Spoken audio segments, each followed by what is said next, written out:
The rain hammered against my windshield like bullets, each drop a reminder of how far I'd fallen. 24 hours ago, I had a home, a family, and hope.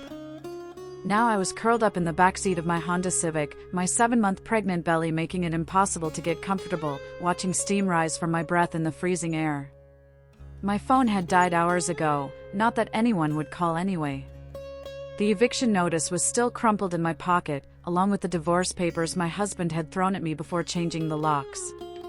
"You're not my problem anymore," he'd said, his voice cold as the night air seeping through my car windows. But what happened the next morning would change everything I thought I knew about human kindness and second chances. I must have dozed off around 3 a.m., exhaustion finally overtaking the fear that had been gnawing at my chest. The baby kicked restlessly, as if sensing my anxiety through the thin wall of my belly. When I woke up, golden sunlight was streaming through the fogged windows, and there was a gentle tapping on the glass. My heart jumped. Was it the police? Security? Through the condensation, I could make out the silhouette of a man, but something about his posture seemed safe. He wasn't demanding or aggressive. He was patient, waiting. I cracked the window just an inch, my voice hoarse from crying, "I'm sorry, I'll move." But what he said next made my breath catch in my throat. His words would echo in my mind for the rest of my life, marking the moment everything began to change. "Ma'am, you don't need to go anywhere," the stranger said, his voice gentle but firm. "My name is Marcus, and I live in that house right there." He pointed to a modest blue house with a white picket fence, the kind of home I'd dreamed of having for my baby.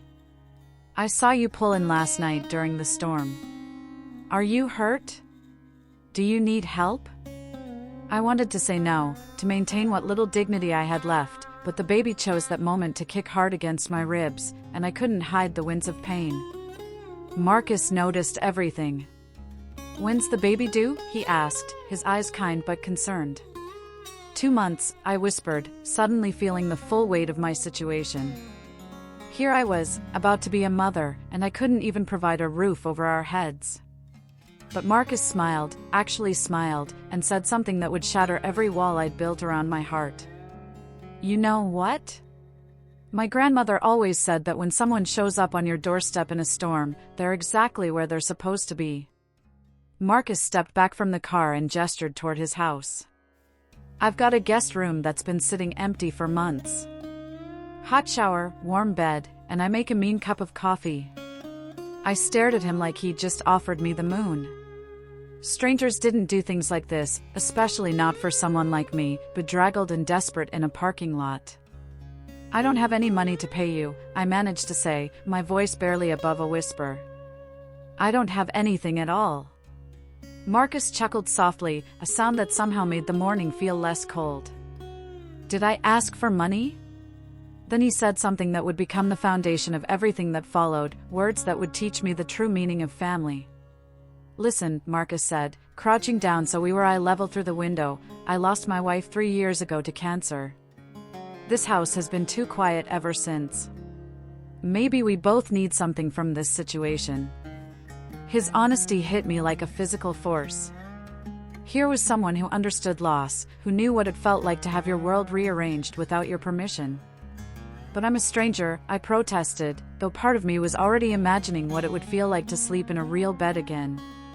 "So was my wife when I first met her," he replied with a sad smile. "Best stranger I ever encountered." He stood up and looked toward his house, then back at me. "Tell you what, come in for breakfast. Just breakfast. If you feel uncomfortable at any point, you can leave. But right now, you and that baby need food and warmth." "What do you say?" Against every instinct that had been screaming at me to trust no one, I found myself nodding. Maybe it was the exhaustion, or maybe it was the way Marcus's eyes crinkled at the corners when he smiled, reminding me of my grandfather, the only man who'd ever made me feel truly safe. I gathered my few belongings, a duffel bag with some clothes, a photo of my ultrasound, and the $27 that represented my entire fortune. Marcus waited patiently, not rushing me, not making me feel like a burden. As we walked toward his house, I noticed the small details: wind chimes on the porch, a garden that was clearly tended with love, a wooden swing that looked handmade. "My wife loved that swing," Marcus said, catching me looking. "She said it was perfect for watching sunsets and planning dreams." Something in his voice told me she'd been planning to watch their children play in that yard, children who would never come. The inside of Marcus's house was like stepping into a warm hug. Everything was clean but lived in, comfortable without being fancy. Family photos lined the mantelpiece: Marcus and a beautiful woman with kind eyes, their wedding day, anniversaries, trips to the beach. "That's Sarah," he said simply, following my gaze. "She would have loved meeting you." He led me to the kitchen, where the smell of bacon and coffee filled the air. "I always cook too much," he admitted with a sheepish grin. "Old habits." As I sat at his kitchen table, the first real table I'd sat at in weeks, I felt something I hadn't experienced in months: safety. But I was still waiting for the catch, the moment when he'd reveal what he really wanted from me. Surely nobody was this kind without expecting something in return. I was about to learn just how wrong I could be about the goodness that still existed in the world. Over breakfast, Marcus didn't pry. He didn't ask about my husband, my family, or how I'd ended up sleeping in my car. Instead, he talked about his garden, his job at the local hardware store, and his weekly visits to Sarah's grave. "I bring her sunflowers every Tuesday," he said, passing me more orange juice. They were her favorite. The normalcy of the conversation was almost surreal after the chaos of the past few weeks. When I finally offered to tell him my story, he simply said, "Only if you want to. We all have chapters we're not ready to share yet." That's when I knew I was sitting across from someone truly special. But it wasn't until later that morning, when I tried to leave, that Marcus would say the words that would change both our lives forever. Words that would make me understand that sometimes, family isn't about blood, it's about choice. After breakfast, I stood up to go, my pride still intact enough to feel like I was imposing. "Thank you for the meal," I said, reaching for my bag. "I should probably find somewhere more permanent to." "Sit back down," Marcus interrupted gently but firmly. "We need to talk." My heart sank. Here it comes, I thought. The real reason he'd been so kind. The thing he wanted from me. But when Marcus looked across the table at me, his expression was serious in a way that made me pay attention. "I'm going to say something, and I want you to really hear me," he began. "You don't know me, and I don't know your full story. But what I do know is that you're about to have a baby, you're alone, and you're scared. And what you need to know is that I have more room in this house and more room in my life than one person needs." He paused, choosing his words carefully. What came next would sound crazy to most people, but it would be the most sane thing anyone had ever said to me. "I'm 54 years old," Marcus continued, his voice steady and sure. "Sarah and I tried for 15 years to have children. We had plans, hopes, dreams of a house full of laughter and little feet running around. When she got sick, one of the hardest things for her was knowing those dreams would die with her." He gestured around the kitchen, and I could suddenly see it as Sarah must have empty chairs at the table, silence where there should have been the chaos of family life. "Last night, when I saw you in that car, I thought about Sarah. About how she would have already had you inside, fussing over you, making sure you had everything you needed." His eyes met mine directly. "I'm not trying to replace anything you've lost, and I'm not trying to fix my grief through you. But maybe, just maybe, we can help each other build something new.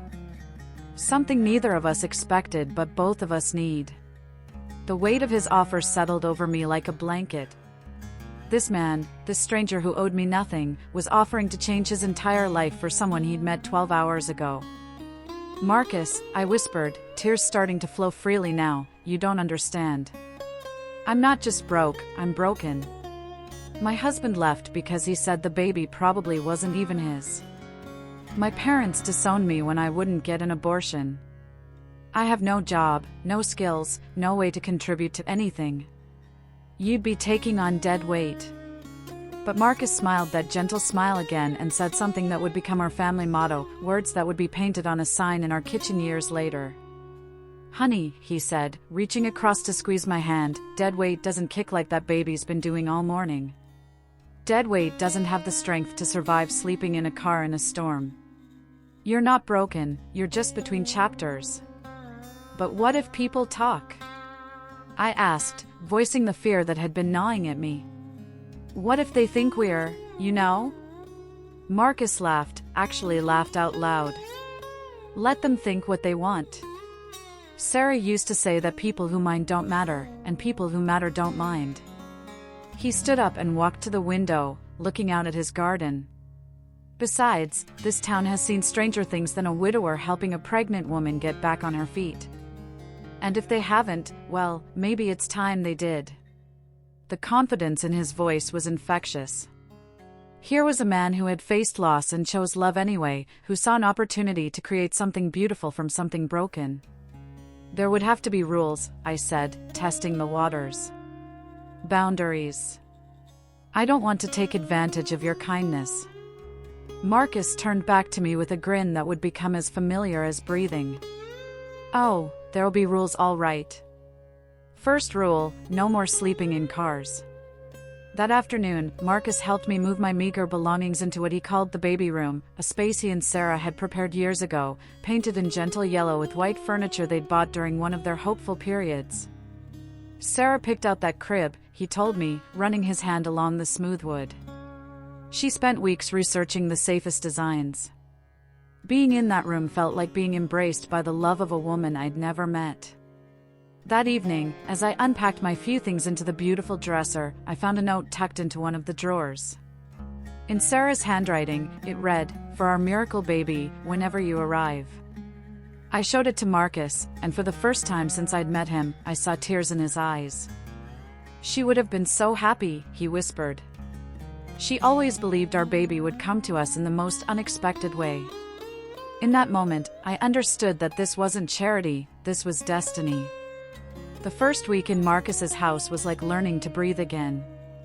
He left for work at the hardware store each morning but always made sure I had everything I needed. "Call if you get scared, if you need anything, or if you just get bored," he'd say, leaving his phone number on the kitchen table even though he'd already programmed it into my phone. I spent those first days just existing in safety, letting my nervous system finally calm down. But it was the small gestures that really got to me, the way he'd bought caffeine-free tea without me asking, how he'd moved the heavy things to lower shelves, the prenatal vitamins that appeared by my breakfast plate. When I tried to thank him, he'd wave me off. "Sarah would have done the same thing," he'd say. But I was beginning to understand that Marcus was choosing to honor his wife's memory by living out the love she would have given. What I didn't know was that the real test of our unusual arrangement was coming sooner than either of us expected. 3 weeks into my stay, my ex-husband found me. I was in the garden, enjoying the afternoon sun, when a familiar car pulled into Marcus's driveway. My blood turned to ice as David stepped out, his face twisted with the same anger that had become so familiar in our final months together. "So this is where you ran off to," he sneered, looking around at Marcus's modest but well-kept property. "Playing house with some old man while you're carrying God knows whose baby." The baby seemed to sense my distress, kicking frantically as my heart rate spiked. "David, please just leave," I managed to say, standing up slowly. "We're divorced. You made it clear you want nothing to do with me or the baby." But David stepped closer, and I recognized that look in his eyes, the same one that had appeared the night he'd thrown me out. "You think you can just disappear and embarrass me like this? The whole town's talking about you shacking up with some stranger." What happened next would show me exactly what kind of man Marcus really was. I didn't even hear Marcus's truck pull in, but suddenly he was there, placing himself between David and me with the calm confidence of someone who'd faced down bullies before. "You must be David," Marcus said, his voice pleasant but with an edge of steel underneath. "I've heard a lot about you." David puffed himself up, trying to intimidate this older man who was clearly not impressed. "This is between me and my wife," David snarled. "Ex-wife," Marcus corrected mildly. "And actually, since you're on my property threatening my house guest, it's between me and you now." The way Marcus said my house guest sent a clear message. I was under his protection now. David looked between us, clearly calculating whether he wanted to escalate things. "This isn't over," he finally said, backing toward his car. But Marcus stepped forward. "Oh, but it is," he said, and his voice carried a quiet authority that made even David pause. "Because if you come here again, if you contact her again, if you so much as drive past this house, we're going to have a very different kind of conversation." After David left, I collapsed onto the porch steps, shaking from adrenaline and fear. Marcus sat beside me, not saying anything until my breathing returned to normal. "You okay?" he finally asked. I nodded, though we both knew it was a lie. "He's right, you know," I said quietly. "People are talking. This situation is weird, and it's probably affecting your reputation." Marcus was quiet for so long I thought maybe he was reconsidering everything. When he finally spoke, his words were measured and deliberate. "You know what Sarah used to tell me when I worried too much about what other people thought?" I shook my head. She'd say, "Marcus, honey, you can't live your life in other people's opinion section. That's not where the real story gets written." He stood up and held out his hand to help me up. "The real story is that you're safe here. The real story is that in 6 weeks, there's going to be a baby in this house, and that baby deserves to be born into love, not drama." But he wasn't done yet. What he said next would become the moment I knew we were family. "Besides," Marcus continued, helping me to my feet, "let them talk. Because in a few months, when your baby is healthy and happy and sleeping in that yellow room, when you're back on your feet and living your life, they'll have to find something else to gossip about." We walked back into the house together, and Marcus started making dinner like nothing had happened. But I could see the tension in his shoulders, the way he was thinking something through. During dinner, he put down his fork and looked at me seriously. "I want you to know something," he said. "What just happened with your ex-husband? That's never going to happen again. Not on my watch." I started to protest that I could handle my own problems, but Marcus held up his hand. "I'm not saying you can't take care of yourself. I'm saying you don't have to anymore. Not alone." Then he said the words that would echo in my heart for the rest of my life, words that would define what family really means. "You and that baby are going to be okay," Marcus said, his voice filled with a certainty I desperately needed to hear. "Not because I'm some kind of hero, but because that's what families do, they show up for each other. And whether you realize it or not, that's what we've become." As if summoned by his words, the baby gave the strongest kick yet, making me gasp and laugh at the same time. Marcus grinned. "See? Even the baby agrees." That night, as I lay in the yellow room surrounded by Sarah's carefully chosen furniture and Marcus's quiet protection, I felt something I hadn't experienced in years. I felt like I belonged somewhere. 6 weeks later, when I went into labor at 3 a.m., Marcus was the one who drove me to the hospital, who held my hand through contractions, who cried when Emma took her first breath. And when the nurse asked who should be listed as the emergency contact, I didn't hesitate. "Marcus Thompson," I said. "He's family." But the most beautiful moment was still to come, the moment that would complete the circle Sarah had started years before. Emma is 3 years old now, and she calls Marcus Grandpa. Every Tuesday, we visit Sarah's grave together, and Emma leaves crayon drawings next to the sunflowers. Marcus tells her stories about the angel lady who helped pick out her room, and Emma always asks if Sarah knows that she's been good. "She knows," Marcus always says. "She's been watching over us this whole time." Last month, I married Tom, a teacher I met at Emma's preschool, and Marcus walked me down the aisle. "Sarah would have loved this," he whispered as he handed me over to my new husband. "Tom moved into the blue house with us, there's plenty of room, and Marcus says he's too old to start over with new roommates. We're expecting another baby in the spring, and Emma is convinced it's a present from her angel Sarah." Maybe she's right. The yellow room is pink now, and there's a new sign in our kitchen that reads, "Family isn't always blood. Sometimes it's showing up when someone needs you most." People still talk sometimes about the unusual way our family came together. But we don't live in their opinions section anymore. We live in our own beautiful, messy, perfect story, the one that started with a storm, a stranger's kindness, and the simple truth that sometimes the best families are the ones we choose. You know what just hit me as we watched this story unfold? We live in a world that's constantly telling us to be afraid of strangers, to mind our own business, to look out for ourselves first. But what if the very person we're taught to avoid is actually the angel we've been praying for? Think about your own life for a moment. How many times have you walked past someone who needed help because you were scared, busy, or convinced it wasn't your problem? How many times have you been the one needing help but too proud to ask, too ashamed to admit you were drowning? This story destroys every excuse we make for not showing up for each other. Marcus didn't have a psychology degree. He wasn't rich. He wasn't specially trained to help pregnant women in crisis. He was just a man who remembered what it felt like to need hope and decided to become hope for someone else. And here's the part that gives me chills every time. Sarah never got to hold her biological children, but her love story didn't end with her death. It multiplied. It lived on through Marcus's kindness, through that yellow room she prepared, through every moment of safety she provided for a woman she never met. That's the kind of legacy that changes the world, love that keeps giving long after we're gone. But let's talk about the other side of this story. Let's talk about that moment when everything fell apart for her. When her husband threw those divorce papers at her, when her parents turned their backs, when she found herself with nowhere to go, she could have given up. She could have believed what everyone was telling her, that she was worthless, that she had nothing to offer, that her story was over. Instead, she kept going. She slept in that car not because she was weak, but because she was fighting for her baby's future. She accepted Marcus's help not because she was taking advantage, but because she was brave enough to receive love when it was offered. How many of us struggle with that? How many of us push away help because we think we don't deserve it? How many miracles do we miss because we're too ashamed to be seen in our weakness?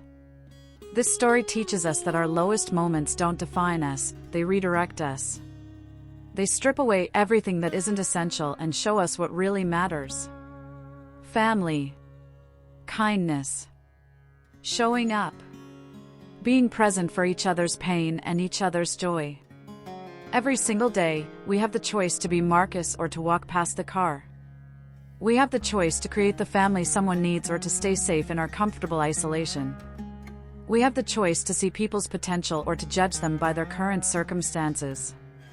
And here's what I want you to remember: you don't have to have everything figured out to help someone else. Marcus was grieving. He was lonely. He was still healing from his own losses. But he didn't wait until he was ready to be someone's blessing. He showed up anyway.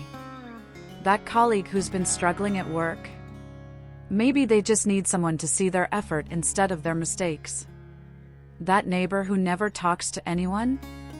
Maybe they're not unfriendly, maybe they're just scared of being a burden. That family member who's been distant lately? Maybe they're fighting battles you know nothing about. You have the power to be someone's Marcus today. Not tomorrow when you're more prepared, not next week when you have more time, not next year when you have more resources. Today. Right now. With exactly what you have in this moment.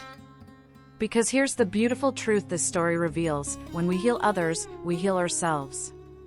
When we create space for someone else's story to unfold, we often discover chapters of our own story we never knew existed. When we choose to be family for someone who has none, we remember what family really means. If you've stayed with me through this entire journey, through every twist and turn, through the tears and the triumph, thank you. Thank you for having a heart that still believes in the power of human kindness. Thank you for being the kind of person who stops to listen to stories that matter. Thank you for proving that in a world full of noise, there are still people who value connection over convenience. But here's the thing: this story, these lessons, this reminder of what's possible when humans choose love over fear, it can't stop here. It can't just live in your heart.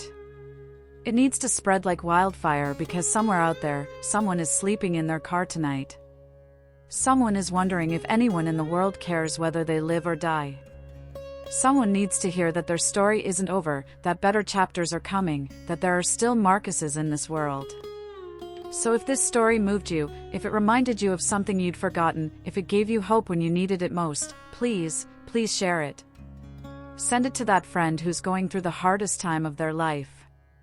Post it on your social media for that person who needs to see it. Share it in your family group chat because maybe someone in your own family is struggling in silence. Hit that subscribe button if you want more stories like this, stories that remind us why being human is such a beautiful, complicated, wonderful thing. Ring that notification bell because every week, we're going to keep sharing the stories that matter, the ones that heal, the ones that remind us that we're all in this together. And here's my challenge for you, go be someone's Marcus this week. It doesn't have to be dramatic. It doesn't have to cost money. Maybe it's just listening when someone needs to talk. Maybe it's offering a ride to someone who needs one. Maybe it's inviting that person who always eats lunch alone to join you. Maybe it's just seeing someone, really seeing them, when the rest of the world looks right through them. Because the truth is, we're all just walking each other home in this life. And the more people who understand that, the less lonely this world becomes. Drop a comment below and tell me, who is your Marcus? Or better yet, tell me about a time when you got to be someone else's Marcus. Let's fill this comment section with stories of hope, with reminders that goodness is still alive and well in this world. Thank you for being here. Thank you for caring. Thank you for believing that love is still the most powerful force in the universe. Now go out there and prove it to someone who needs to remember. Until next time, keep your heart open and your eyes peeled for the angels disguised as strangers. They're everywhere, and so are you.